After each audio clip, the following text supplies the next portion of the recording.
Hi friends, welcome back to my channel Shivashastra blogs. ఇవాళైతే chicken curry ఎలా చేసుకోవాలో చూద్దాం రండి.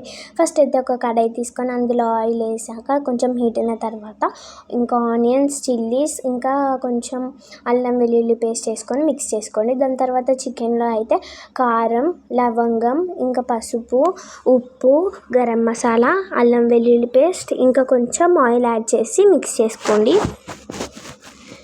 ఇలా అయితే మిక్స్ చేసుకోవాలి, మొత్తం కలిసేటట్టు అయితే మిక్స్ చేసుకోండి.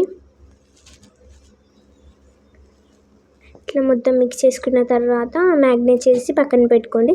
మనం ఇంతసేపు మగ్గించుకున్న దాంట్లో అయితే కొంచెం కరివేపాకు, కొత్తిమీర, పుదీనా వేసుకొని మిక్స్ చేసుకోండి. దాని తర్వాత అందులోనే కొంచెం పసుపు వేసుకొని మొత్తం కలిసేటట్టు మరొకసారి మిక్స్ చేసుకొని మనం మ్యాగ్నేట్ చేసుకున్న చికెన్ అయితే ఇందులో వేసుకొని మరొకసారి అంతా కలిసేటట్టు మిక్స్ చేసుకోండి. ఒక 10 to 15 minutes అయితే చికెన్ అయితే మగ్గియాలి. ఒక 10 to 15 minutes తర్వాత ఇలా ఉంది చికెన్ అయితే. దాని తర్వాత మరొకసారి కలుపుకొని ఒక 5 to 10 minutes అయితే ఆగండి.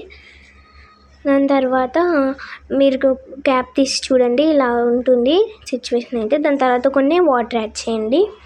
వాటర్ యాడ్ చేసి మొత్తం కలిసేటట్టు మిక్స్ చేసుకొని కొంచెం గరం మసాలా, కొత్తిమీర, పుదీనా వేయండి. అంతే. Okay, bye.